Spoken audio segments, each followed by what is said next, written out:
If you're starting to notice that someone has dementia, it's very important to get them in as soon as possible. They're coming out with medicine now that, can prolong their life. What were the first things and what are the signs people can look for when you think somebody might have dementia? They start with my mom, not being able to do the executive function, like keeping things organized and paying their bills. If you know that your parent has dementia and it is really not safe for them to drive, how do you manage that? If they're not coming up for renewal, it's not like the DMV is getting involved. How do you manage that process properly? Doctor. Take them to the doctor and they'll do it. They'll do the test, like my father. What's the typical time frame between when somebody knows for sure and they're being diagnosed with dementia to when they pass away? In life, there's a blueprint for everything. There's no need to start over. Hear from industry leaders, those at the top of their fitness journey, and real estate gurus. They tell you exactly how they did it. All you have to do is listen, learn, and execute. This is The Blueprint with Brad Rice. All right, everybody, we are back to another edition of The Blueprint. And today, I've got a little bit something different for you, but it is all still about real estate and finance and helping people. This time, it's going to be about helping the elderly and people you love. And if you've known somebody that has had dementia, gets into their senior years, you're really going to want to listen to this, okay? And I have some personal experiences, and so do my guests. So I'm going to welcome today Kim Hanson and Carol Hunter, who are the compassionate team behind Senior Solutions with Equity Union. They are helping seniors and their families navigate major life transitions.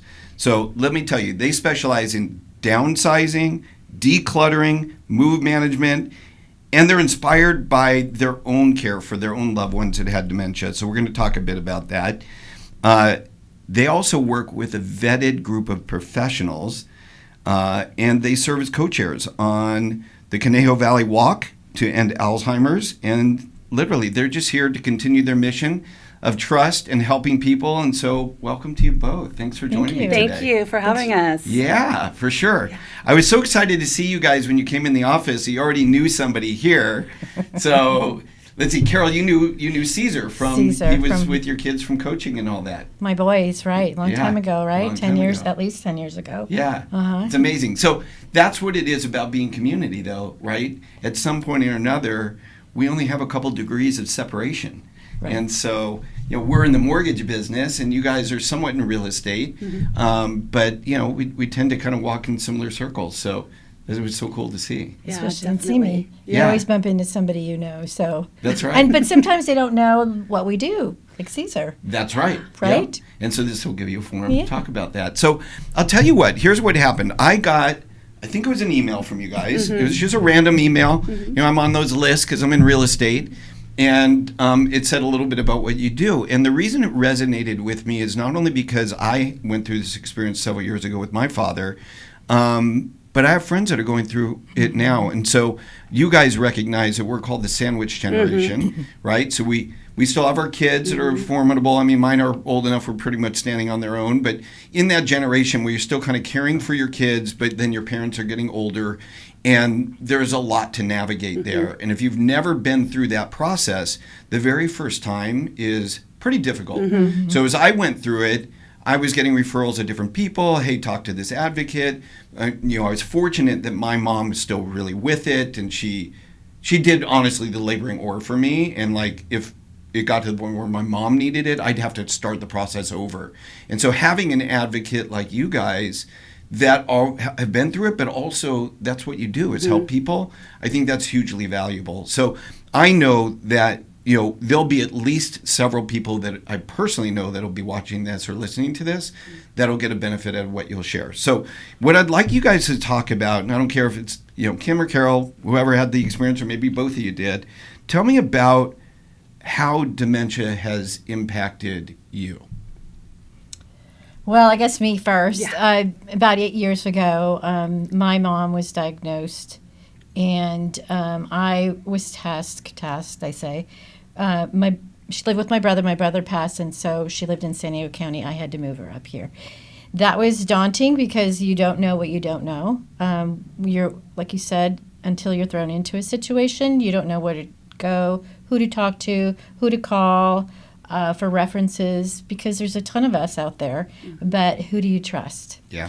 So that's the key, the trust behind it. So dealing with my mom, she eventually passed away. I did have to move her up here, but we had her live with us for a while, and then we placed her, and then she passed just last year at 92. Oh, wow. Yeah, so she lived a long life, but it was very difficult, and she had dementia, and dementia can last from, they can go quickly, 6 months, 8 years. It just depends on the individual. Yeah. And so that's what really got me to really focus on what I'm doing to helping the seniors, because I didn't know where to go at that time. So I'm really happy I can do it, in a position that I can do it, and we have all the vetted resources so that people can feel comfortable in using us.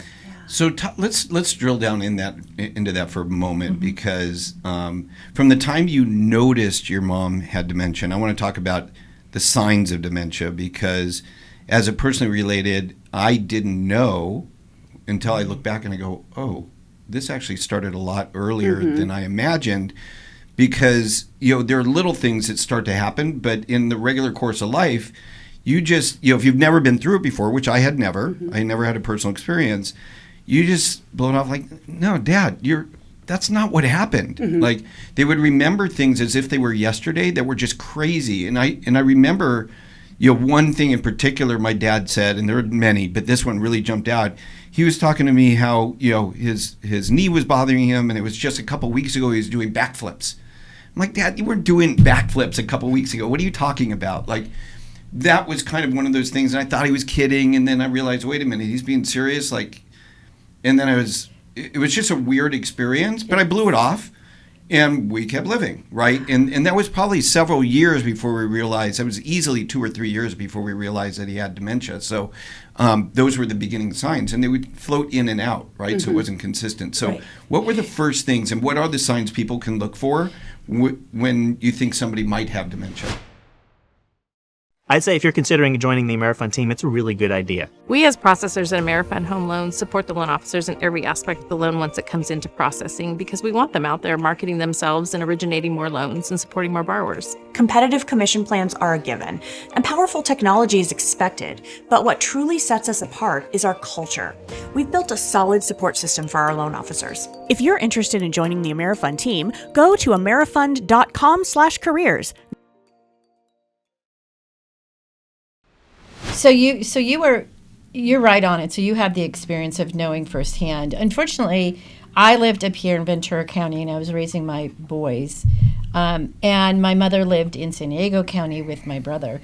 So I didn't really see a lot of the first signs of it. I would talk to him, and I would talk to my mom. She seemed normal, like you said. It goes in and out, in and out, in and out. She seemed fine, but I used to talk to my brother, and he was really frustrated with her.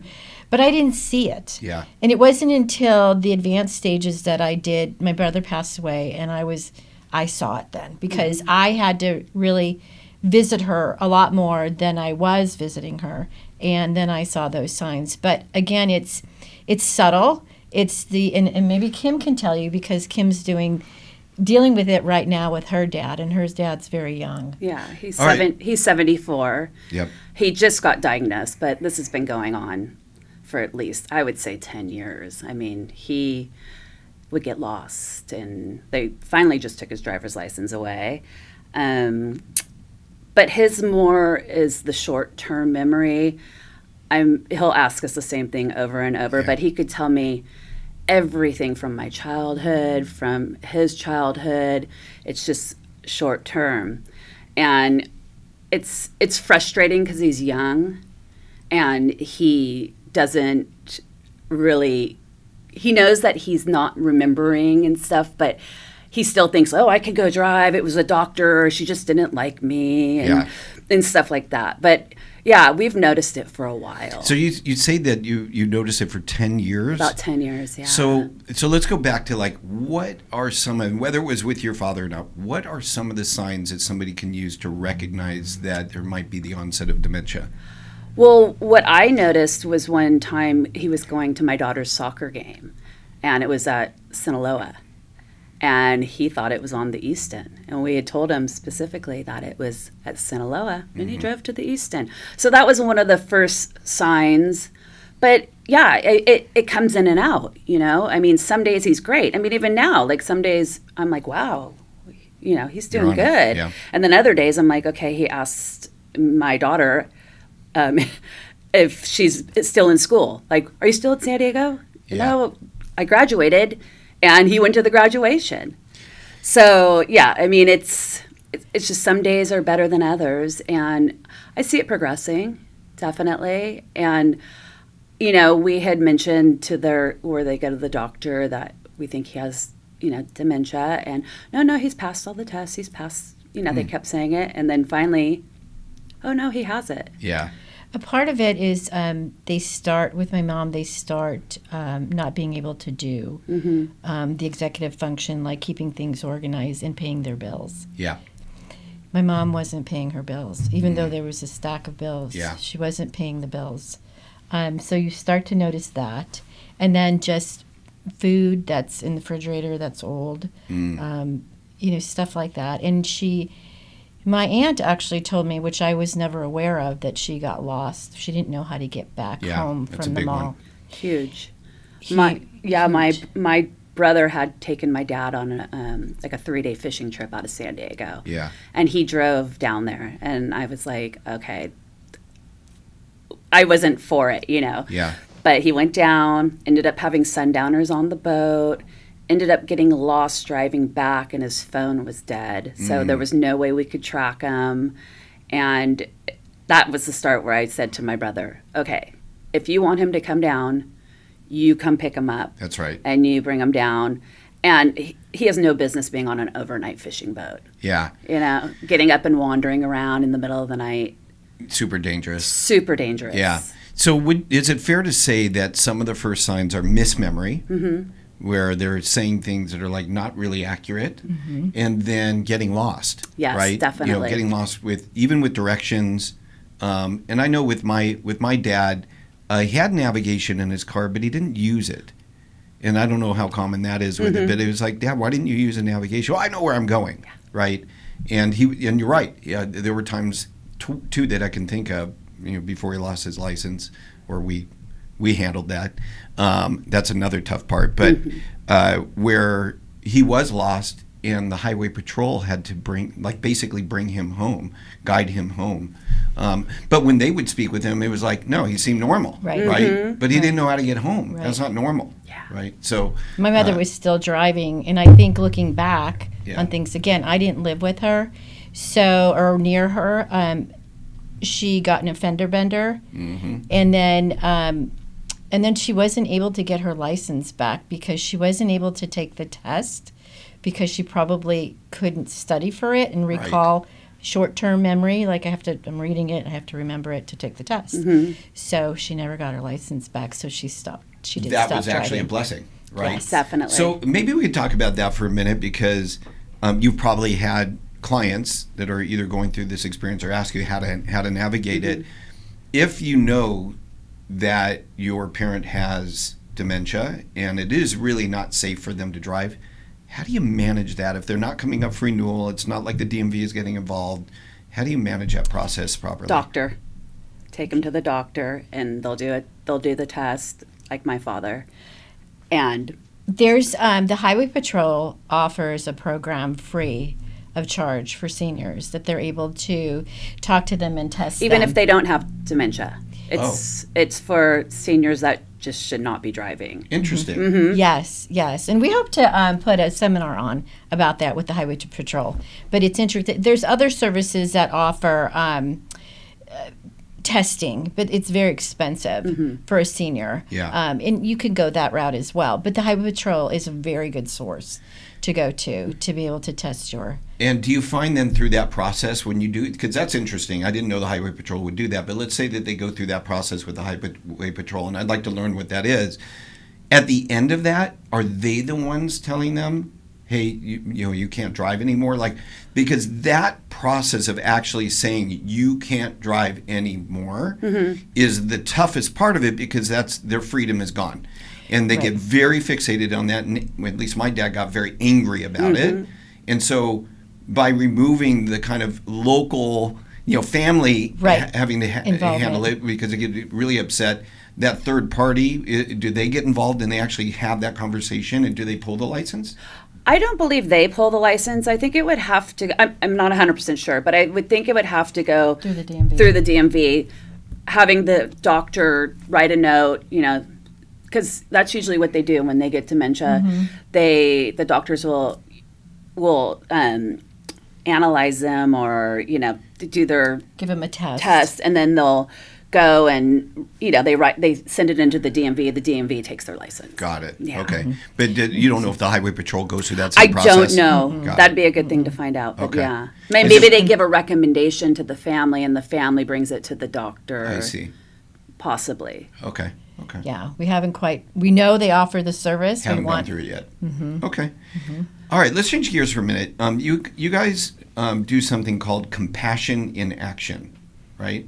Compassion in action. Well, we are compassionate in our action when helping them downsize and relocate, because you have to have patience and understanding, because it's overwhelming for a senior to let go of their stuff. Belongings. Yes. I mean, it's part of Memories. them. Yep. Memories. Yes. And so you have to be really patient and spend a lot of time with them. It's not a quick turnaround. No. So you're talking about when you're helping them to move. So Or even deciding what's best for them. Even deciding, where do I want to get placed? Where do I want to go? yeah. It's all a plan, we want them to have a plan before there's a crisis, because then they don't have a choice to choose where they're going. They're put into a place without, their choice. We just helped a client that was 93, completely there, lived in a 2-story home, 5 bedrooms, never went upstairs. And her daughter and son-in-law had been trying to get her to move into an assisted living closer to them. 3 years, and she finally moved this past month. That was with your assistance? Yes, with the help of us, and with the help of us talking to the family. And then an opportunity arose at the assisted living, as it was a little bit more of a bigger unit, so it kind of looked as though her first floor. So it wouldn't be such a extreme change for her. Yeah. And then with our assistance and help and guidance and compassion, it was a sign for her. She was very religious, and she felt that Kim and I were a sign for her. But it's patience and understanding that I think moved her along with her family. And were you able then to communicate directly with her father then? Was that part of the process? With her, this is the 93-year-old. The 93, yes. And her husband passed away. Yeah. Okay. So a while ago.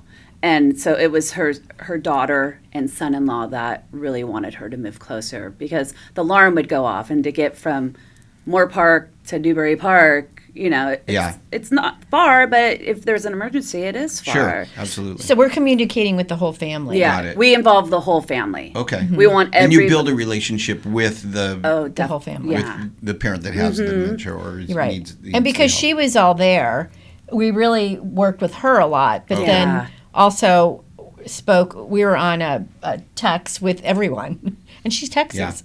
She texts, she goes on her So that was somebody who was really kind of, they didn't have the dementia side of it, but they needed help in understanding why they needed to move. And then we just, we've dealt with a few that were really, their parent had dementia. For 8 months, when we met Sandwich Generation, the daughter, a lot of times the daughters or the families or the sons are trying to find someplace for their parent. Yeah. Because they're seeing signs probably like you did, but it comes and goes, the signs. So they're not really sure, do I want to place my dad? He seems okay right now. Yep. And then they wait. Yeah. Well, she was in crisis mode, and we met with her, and then they evened out his medication, and he seemed to be doing better. We'd taken her to tour about 5 or 6 different assisted livings. They found one that they really liked for him, but she wanted to wait because she didn't know if he would have enough money to Be able to afford Yeah, it's this expensive. facility. Yeah. It's very expensive. So then we got a call about 8 months later that he was aggressive. He was in the hospital. They weren't releasing him to come home. Well, the place that they wanted to go, they wouldn't allow him because he was aggressive. Yes. So we got him into a complete memory care assisted Right. living. And Through our connections, though, that happened like that because Yeah. he was in the hospital. Yeah. They already had put a deposit down on the assisted living that they wanted to take him. Well, that wasn't going to happen, so we call our connection with the memory care assisted living. Same facility, just Different. No, different. different Just facility. completely different because of his behaviors. Yeah. Well, a lot of places have two sides, right? Right. Yes. Where they've got assisted living and assisted then memory living care. and then memory care. on But the other even side. with the memory care on assisted living, they wouldn't take They him. wouldn't Got take it. him. Okay. That's a very interesting subject, and maybe we can talk about that for a moment because, there are two types of dementia. There's the type where they're very nice, and then there's the type where they're very mean. And Yeah.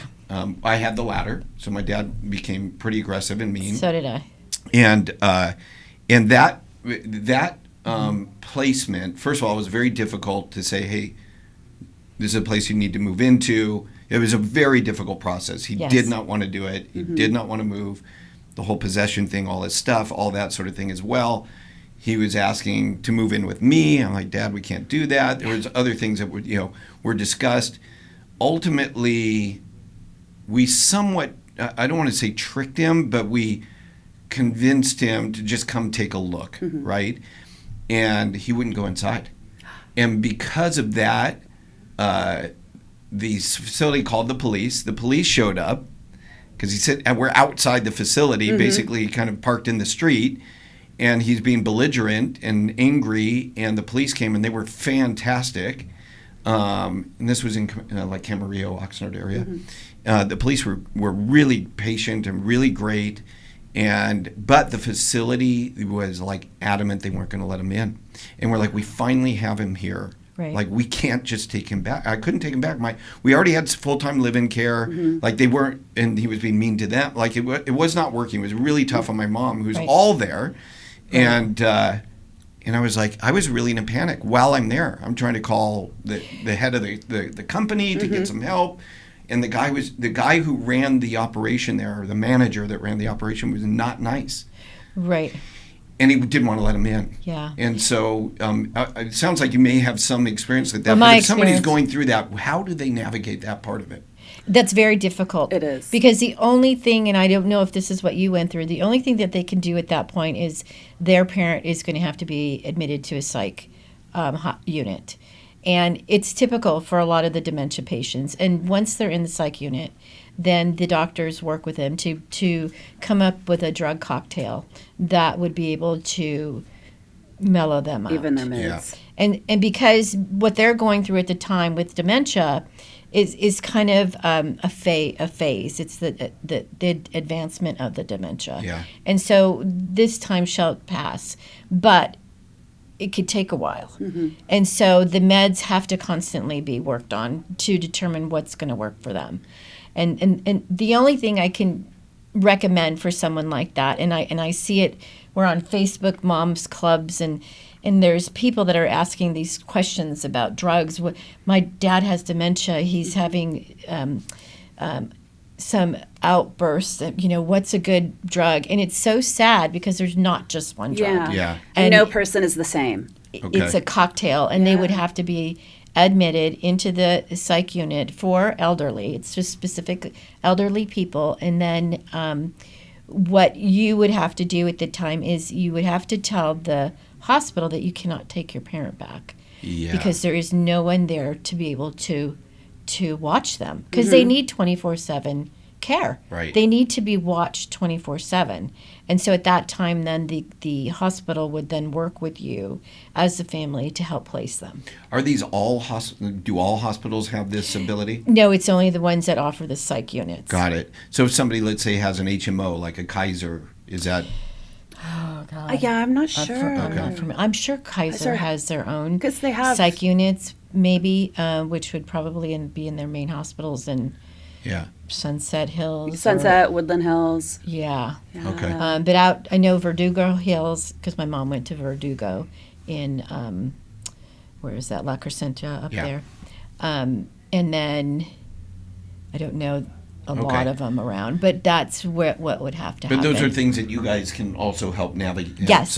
Navigate. Yeah, we have so many vetted resources, and that's Right. where Carol and I have really pushed that, because we know with the senior industry, there's people out there that scam, and you know, I mean, a whole other show we could do on scams on seniors, and I mean, it's a vulnerable population. It is. And what about the cost? Because I think that's something that a lot of people face. They may not have the right insurance.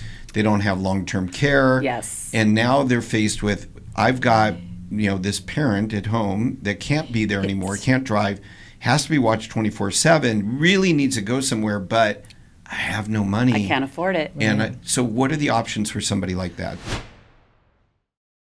My advice for someone selling their home: number 1, do it yourself and save. Number 2, use HomePie. HomePie makes it easy to buy or sell without an agent. I can list a home in minutes and start receiving offers right away from buyers. When we discovered that we didn't have to lose $40,000 in agent commission just to upsize to a larger home, it was an obvious choice. List your home for free at homepie.com. Keep your piece of the pie. It's unfortunate because there's not a whole lot of options, especially in Ventura County. There's zero. You have to go into LA County. And then it would be, it's been years since I've really looked into it, and I know it's a lot better, but there's homes in which you can have your parent placed that the government will pay for part of it or most of it. They would probably take your parent's Social Security as a copay kind of thing. Right. But then at least you would be able to have them placed in a board and care. Are those, I mean, do people try to avoid those because they're not very No, boarding good? cares. I mean, some, but there's luxury boarding cares now. That are government sponsored? No. Well, that would be the question, right? So Yeah. again, with somebody who doesn't have any money, would they look at these places and go, I can't do this to my mom or to my dad? Like, oh my Probably. gosh, this is terrible. Yeah, probably. So they really have no options. There's not a whole lot of options if you don't have. That's why it's really good to get long-term care. Yeah. And you don't have finances behind you. And then that's why a lot of people will wind up selling their home to pay for the services, and that's like a couple of our clients have done that. Right. So the one we just saw her last night. She was at we had our Alzheimer's awards last night, and our client was there. Her dad just passed away, but sold her dad's place, and didn't know that she was going to get enough money for his place in order to fund him for how long is he going to live, right? You never know. But I told her last night, it was kind of a bittersweet. Her dad only lived about a year. And he passed away. So she was able to navigate with that. What she was left in the proceeds from the home. Right. What about reverse mortgages as an option and bringing in somebody to the house to help them? Right. That's a great way to go, because a lot of our seniors have equity built up in their homes. Right. A huge amount of equity, and that would be the best bet, I would think, for someone who really doesn't have those doesn't have the insurance, doesn't have the long-term care, but sitting on a lot of equity and perhaps could get a reverse mortgage that maybe not even talk about the lump sum, but gives them an annuity. So a monthly payment that lasts for their entire life, doesn't matter how long they live, 100, 101, 105. That annuity continues to pay them and covers the long-term care people that come into the house. Right. Is that a good option for people? It is. Yes. It's a really great option, and depending on how much they have, because having people come in to care for your parent is expensive. It is. It's extremely expensive. Extremely expensive. So people always say that they're going to die in their home, but like, what is it? The percentage, it's 20%. Yeah, you can't. It's very expensive to have someone come in and do care in the home. Yeah, I will tell you this, just again, back to personal experience, because we did try it for a while. before my dad, just got really, too far. Mm-hmm. But and you do reverse mortgages? We do reverse mortgages at my mortgage company, so it is a big part of the discussion that happens even early on. Right. They were lucky that I was there to help out and that sort of thing. But we wound up finding somebody. So I had moved them from their place in Simi into Leisure Village. So for those that are listening to this that don't know, it's a 55 and older community. Yeah. There's a lot of really older people in there, and so there's kind of their own network of referrals and so forth. And my mom, her neighbor across the street, her husband had just passed. He had somebody that was living with them that was helping them out, a very nice Filipino gentleman, and he was available. And so we hired him, and he came in. He was great. He was fantastic. It wasn't really as expensive as one would think. Like I'm sure that there's placement companies where you might be talking about $10,000 a month or more. Right. This was more like a little more than $5,000 a month. So if somebody's in a position where they can, between Social Security income and a reverse mortgage with an annuity that pays them monthly, or grab some lump sum out of it, but something where they never have to pay a mortgage payment again, just take care of the taxes and insurance, it perhaps could be affordable. You just need to be able to find somebody like that. Right. You need to know your options of what to do. I mean, and that's where we come in and try and help to, have a plan with people and give them their different options. Yeah. Right. Because people don't know. I mean, and if you don't know, and if we don't know where to go, we'll find it. We'll find out how we can help you, or we'll find a person that may know someone like you knew to hire. That's right. Because there are people out there, but who do you trust? Because that's kind of scary with an elderly. Thank God he had you to be able to talk to this individual and hire him, and you kind of can feel your gut. This is a good person.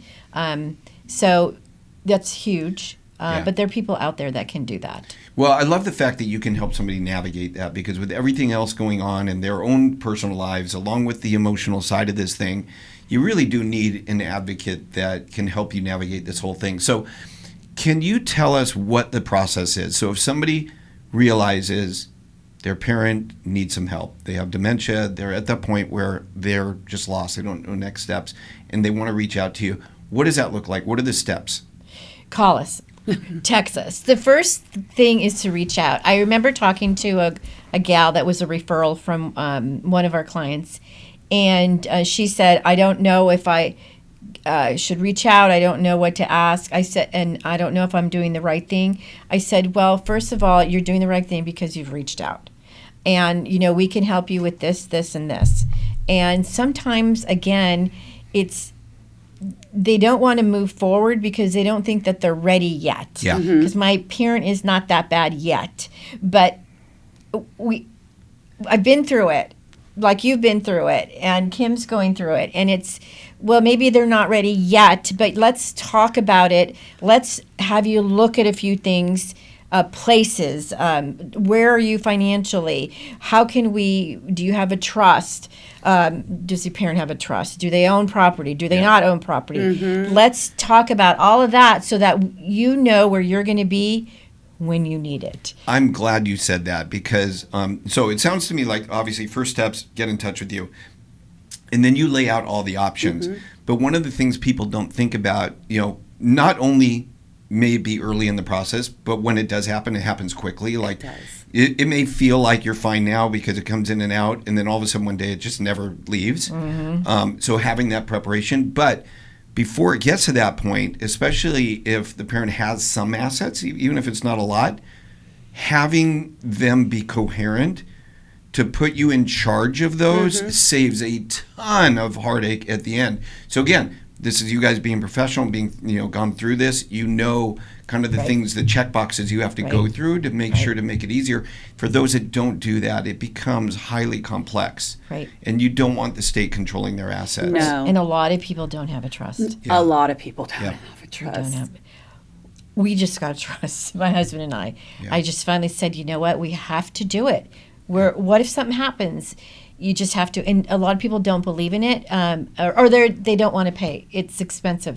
But we have people that are paralegals. It's not that expensive. They'll work I mean, with honestly, you. You can do it on LegalZoom. It's, Yeah. it's not that difficult. But Just get something in writing because, that's right. again, you Something. don't want the state taking it. Well, and you also want advanced directives. You want HIPAA. So, all those. Yes, you want all those. And that's one thing that I learned because this was a while back, the HIPAA. Like, even though I was power of attorney for my mother, I did not have a HIPAA signed. So they would tell me certain things, but not everything. Yeah. And it was frustrating because she still can communicate with them. Yeah. And then it wasn't until later that I found out that I need a HIPAA. Why. Yep.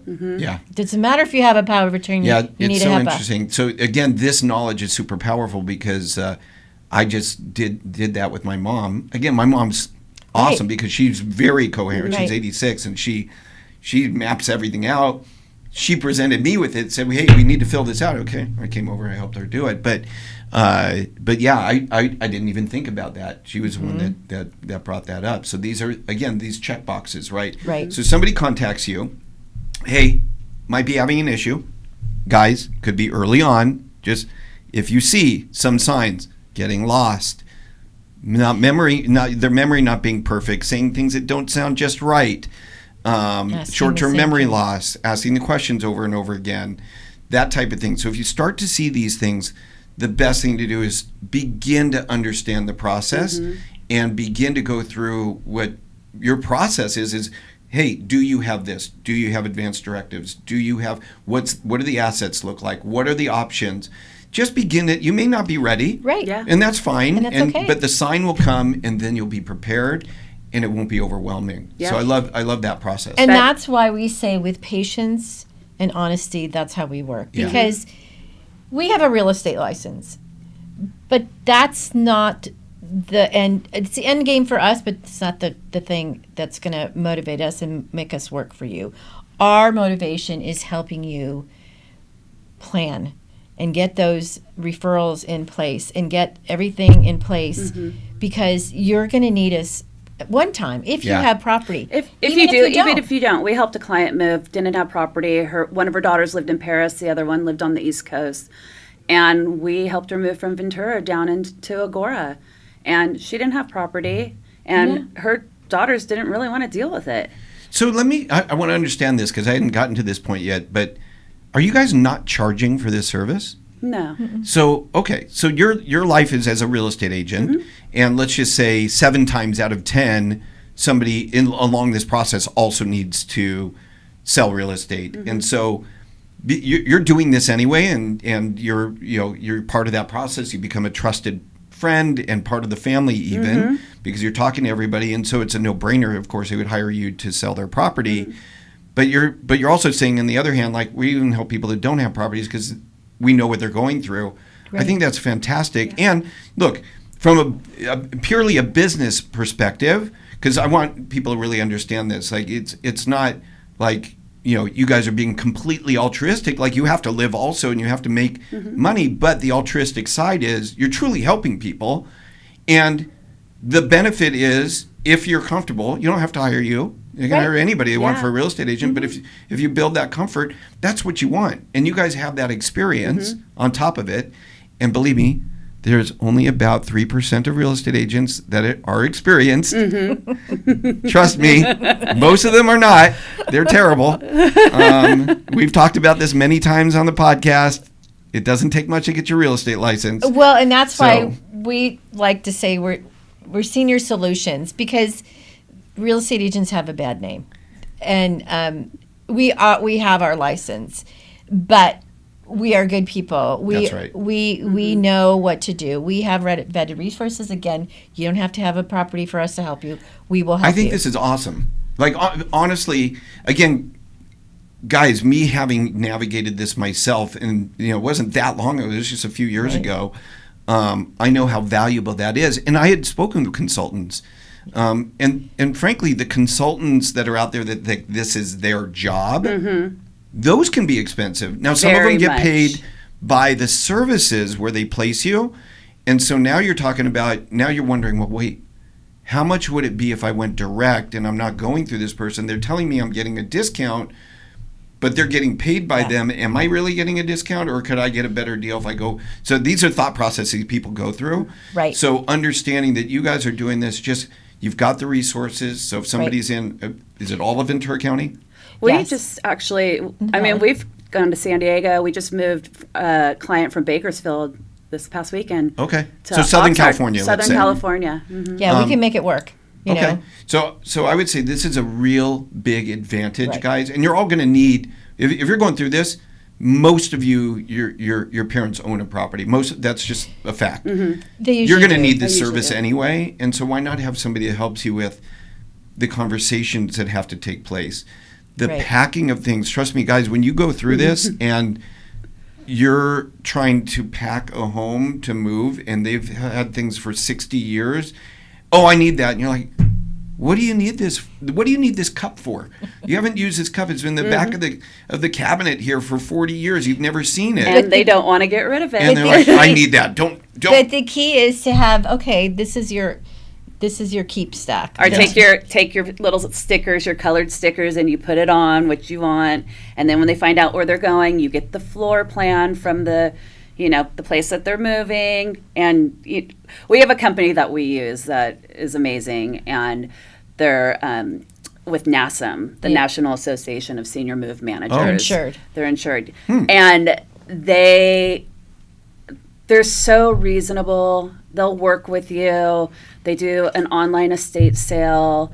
Carol and I also will pitch in and we'll help pack and downsize them to cut down on the costs. Yeah. Because we know that it's expensive and we know that they're going to need that money for care. Yeah. Well, I'll tell you what, I wish I knew you guys existed when I went through it, but here's some of the things I learned in retrospect. And I want you guys to chime in on this. So, and I wish I had this information early on, but I didn't. And I was presented with it way later. Right. And I realized, man, this would have been useful. These tools would have been useful early. First is, are you a tech investor looking to shape the future of real estate? HomePie is the #1 for sale by owner marketplace, and we are revolutionizing the way homes are bought and sold. I'd love to hear from you. Just email invest@homepie.com and let's chat. Now back to the show. first is, don't argue. Right. Don't tell them they're wrong. Don't try to convince them that they're not remembering correctly. Agree with them. Just go along with it. So I'll give you a quick story of a video I saw about this. It was a lady kind of going through it with her mom, and then she was a psychologist, so she was unbelievably good with her mom. And I watched it and I go, holy smokes, this was a big lesson. I should have been like this. So her mom had dementia. She was videotaping this. It's funny how I use videotape. I haven't used that in a long time. Videotape. Man, I guess I'm getting to be a senior. Anyway, it was getting recorded. And they were in her house, and her mom wanted to go see her daughter, her other daughter. And she said, well, and this was a long ways away. So picture, and I don't remember the cities, but picture she was in LA and it was in Sacramento. And she's packing up, ready to go, like just her own personal items to walk there. Right. And I'm thinking, well, my reaction probably would have been, you can't. She lives in Sacramento. You can't walk. That's like you'd be walking for 20 days, and you have kind of a regular conversation. You can't do that. So she's like, Mom, that's a really good idea. Let's do that. But before we go, do you think we should eat something? Because I want to join you, but I'm a little hungry. Do you think we should eat something first? Yeah, that's not a bad idea. Let's do that. And anyway, she diverted the energy into something. And by the time they were done with the meal, she had forgotten about that. Right. And so those little tools, I'm sure you guys are obviously, you're both shaking your heads. Like, these are things that you can learn. Again, this is early on in the process. If you recognize your parent may be going through something, learning these tools is super valuable. Definitely. And also the Alzheimer's Association has a ton of resources and stuff for you to be able to call in. I mean, they have a 24-hour 24/7 line. Yeah. And on that line, they have people that can talk to you to figure out what you need, and they can provide valuable resources. They also have social workers that can talk to you. Even if they need to talk to your parent or you're having a moment like you're just so frustrated. Yeah. Those social workers will get online. They're open 24/7 to help you. I didn't know that. Yeah. I didn't know that they were there. I thought, Alzheimer's Association, they just kind of have money to figure out drugs to help cure Alzheimer's, dementia. They didn't really know the valuable resources that they have, and they have a lot. That's super helpful. So that would be a good phone number to have on, because Well, it's 24/7. give us the phone number if you know it by heart. The 1-800, I don't. All right, well, you can look that up, because we'll get that up. We'll get that at least below in the Yes. It's a 24/7 number. in the caption. All right. What else should people know about this process? Just to be, it's long. Yeah. We're not immediate gratification. Selling homes sometimes is, right? And that's why we do really well with what we do, even though we have our real estate license, because we know it's not immediate gratification. Yeah. We are not going to sell a home and have it close in 30 days and get our commission, whatever. Yeah, not in this market. We've worked 8 months with one of our clients, 12 months. We work a long time with someone just because it's a process. And we go to the senior communities, and we make, we meet with the marketing directors, the executive directors. We go and we tour the assisted living homes. So we know, there's kind of a fit for this person. We'll take them here. We'll show them, this home instead of this home. Yeah. So, and we'll do bingo there. We'll do it for the seniors that live there. We volunteer, and we try and make, them trust in us. So if they do need somebody that needs downsizing and dealing with the home, that they'll refer us to them also. Absolutely. We're trusted, we're vetted. Right. And so our networking is mostly with senior professionals. Senior professionals, not kind of mortgage companies or title companies or that kind of thing. Yep. We're in a different kind of bracket. But we do have those because, there might be something wrong with the title, Yeah. Someone. No, of course, that's through the normal process of things, right? You've got, you've got the full experience of selling any real estate, but choose to help people that need the help because of your own personal experiences. Definitely. I love it. So our networking is healthcare's. Yeah. Individuals. Yeah, that totally makes sense. Making the call. I need help. Where can you refer me to? I need this. I need that. I think that's the first step, is making the call. Yeah. Making a call. It's the perfect statement. If you have a parent that you think might have dementia or might have the onset of dementia, you're not really sure yet, you've got to call a professional. And you guys are full service. You can we have bring in geriatric, anybody that can help in any facet of the process. Because that's who we network with. Yeah. We know all the people in the industry. Geriatric care manager, that's someone that they can call right away. They come into the home and assess your parent and see where they need to go, what they need to do, what needs to happen. We just have all those networking individuals that we know. It's good to know that you've got solutions for any price bracket as well. And if I could say something, that if you're starting to notice that someone has dementia, it's very important to get them in as soon as possible to start with the care, because they're coming out with medicine now that, can prolong their life. I mean, there's so many new medicines that are on clinical trials, and what was the the new one that just came out? There's a new one that's been FDA approved. Yeah. It's supposed to be really good to actually stop the progression. Where it's at. So it's very important, if you are noticing signs, to get them in as soon as possible. Can you remember the name of that one? I'd like to. Don't have a senior moment. I know. But I'd like to let people know what that is. I mean, that's important. And because we're involved with the Alzheimer's Association, we kind of get some emails from them that let us know what's new what's new that's going on with the drugs and the FDA approvals. Yeah, you're plugged into everything that's happening. Again, such a great resource. Yes. For the most part, people go through this one time and they don't have any heads up until it happens. Right. And having one point of contact to help navigate the entire process is extremely valuable. And that's the key. As you know, if you've experienced it, you didn't know where to go, who to call. And there's so much to know and so many avenues that you have to And who do you manage. trust?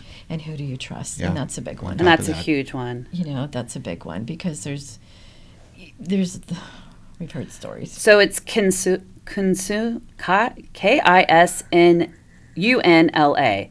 and it's donomab. So it's by Eli Lilly.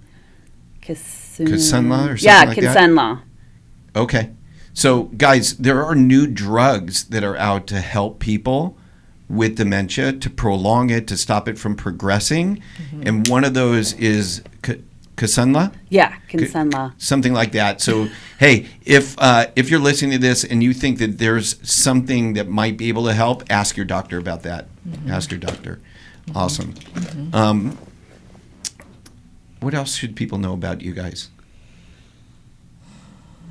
I think we actually get really attached to our clients, especially the seniors, just because helping them, it's just huge for us. Right on. Do you have like one story that you could think of a client where it was the craziest scenario and you were able to help them navigate it? Leisure. There's a couple of them. Yeah. I think Michelle was one.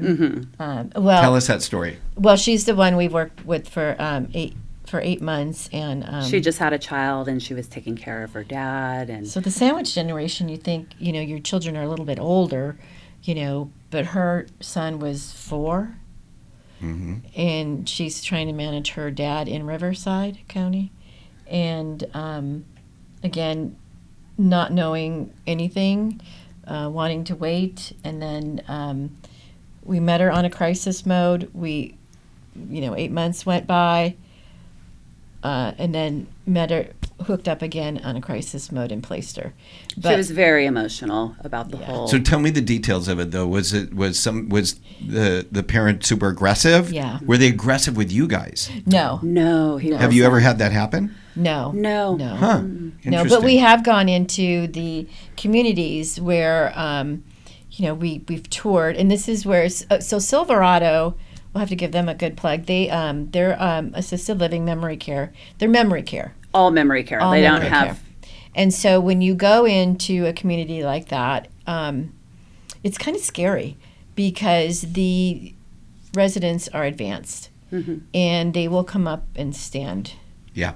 Like this close to you. With the blank, like within inches. Yeah, with a blank stare. Yeah. With nobody behind those eyes. Yeah. And for somebody who's never experienced that, it's pretty scary. Yeah. I've experienced that with my mother. Didn't know what she was going to do, and she got very volatile. But with someone who's never experienced that, it's pretty scary. Yeah. And people, it's hard to accept that, but that's where we had to place our client's parent. Yeah. Is in a place like that, and it's scary. So this person in particular they were completely gone. Yeah. By the time he went in, he was getting. When we met him, he wasn't that way because they had his medicines tweaked and he evened out.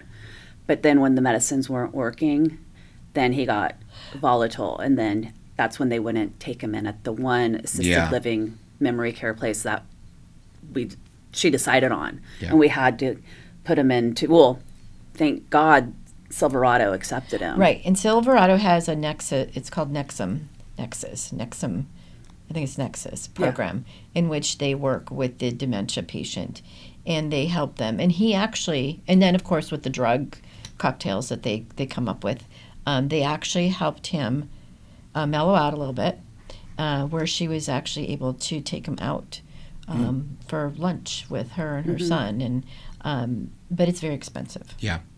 What's the typical time frame between when somebody knows for sure and they're being diagnosed with dementia to when they pass away? It's all different. Is there an average? It's probably 3 to 4 years. On average? Yeah. Yeah. Yeah. Maybe as little as 1 and maybe as much as a decade. Yeah. Yeah. But it is They inevitable. usually say 3 to 4 years. They'll tell you 3 to 4 years. And why do you think it is, when it does end, whether it's a year or 3 or 4 years or longer, what's the main reason that they just cease to function?